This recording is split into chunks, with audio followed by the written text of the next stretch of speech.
হুসাইন মোহাম্মদ এরশাদ সাবেক প্রধানমন্ত্রী ও খ্যাতনামা রাজনৈতিক নেতা আতাউর রহমান খানের নেতৃত্বে প্রেস কমিশন গঠন করেছিল। সেই কমিশনের রিপোর্ট ও সুপারিশ কখনো আলোর মুখ দেখেনি।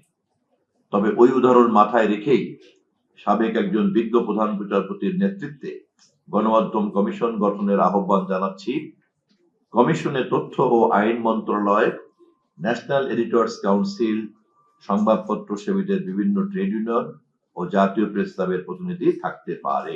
গণমাধ্যমের স্বাধীনতা নিয়ে যখনই আমরা কথা বলি, তখন স্বয়ংক্রিয়ভাবেই কিন্তু বহু মতের সহ অবস্থানের কথা বলি। যে আয়নায় আমরা চেহারা দেখি, সেই আয়না যত বেশি নিখুঁত হবে, তত বেশি আমরা পরিষ্কার চেহারা দেখতে পাবো।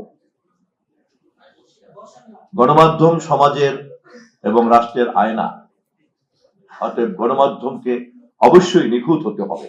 কিন্তু দুর্ভাগ্যজনকভাবে একজন সংবাদপত্র পাঠক হিসাবে আমার কাছে মনে হয়েছে যে এই সংক্রান্ত যাবতীয় যত উদ্যোগ, সব উদ্যোগগুলি সকল সময় কিছুটা ছিল আংশিক, এবং যেহেতু তা কখনোই পূর্ণাঙ্গতা পায়নি, এবং যেহেতু সেই পূর্ণাঙ্গ মতামত কখনোই কাঠামোবদ্ধ হয়নি, সে কারণেই বাংলাদেশের গণমাধ্যম একটি শক্তিশালী প্রতিষ্ঠান হিসাবে গড়ে তুলতে আমরা পারিনি।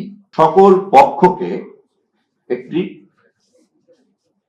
সুনির্দিষ্ট লক্ষ্যে ঐক্যবদ্ধ করা, কারণ আমরা যদি শুরুতে আমাদের লক্ষ্যের ব্যাপারে ঐক্যমত তৈরি করতে না পারি এবং সংশ্লিষ্ট সকল অংশীদারদেরকে যদি একই পাতায় দাঁড় করতে না পারি, একই মঞ্চে দাঁড় করতে না পারি, তাহলে আমরা এই কঠিন কাজটা অতীতে যে কারণে হয় নাই, এবারেও কিন্তু সে কারণে আবার ব্যর্থতায় পর্যবসিত হতে পারে। রাজনৈতিক দলগুলি পৃথিবীর সারা দেশেই যখন ক্ষমতাকে লক্ষ্য করে তার নিজের আদর্শ এবং দর্শন চর্চা করে, তখন সঙ্গত কারণেই স্বয়ংক্রিয়ভাবেই তাদের মধ্যে একটা প্রতিযোগিতা বিরাজ করে। সভ্যতার দায়িত্ব হলো এই প্রতিযোগিতাকে সভ্যতার সঙ্গে সামঞ্জস্যপূর্ণ করা এবং প্রগতিশীল রাখা।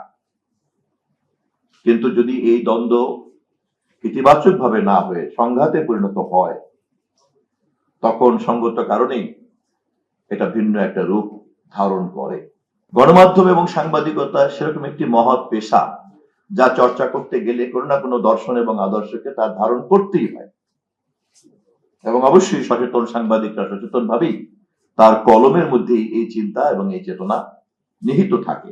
আমাদের দেশের জন্মের ইতিহাসের পরে এ পর্যন্ত যতগুলি সংকটকাল আমরা অতিক্রম করেছি, আমরা যদি তার দিকে তাকাই, তাহলে যে সমস্যাটি প্রধানত কারণ হিসাবে কাজ করেছে, তার প্রধান কারণই কিন্তু এইটি যে আমরা ভিন্ন মত সম্মিলিতভাবে চর্চা করার জন্য যে সংস্কৃতি এবং তাকে কাঠামোবদ্ধ করার যে কাজ, তা কখনোই আমরা প্রাতিষ্ঠানিক করতে পারিনি।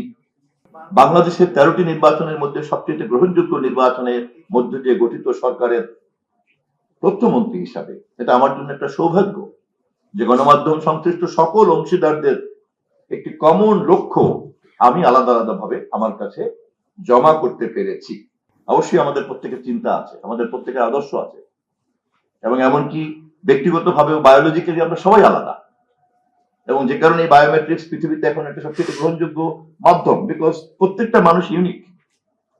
কিন্তু একই সঙ্গে আমাদেরকে এই কাজটি করতেই হবে যে শুধুমাত্র প্রতিক্রিয়ার মনোজগতের মধ্যে না থেকে যে কোনো ধরনের ভিন্ন মতকে ইনক্লুসিভ কাঠামোর মধ্যে নিয়ে এবং দুই ভিন্ন মত অথবা একাধিক ভিন্ন মতের পারস্পরিক তর্ক বিতর্কের প্রতিযোগিতাকে প্রগতির উপাদানে আমরা কিভাবে একটা অনুষঙ্গ হিসাবে দাঁড় করতে পারি।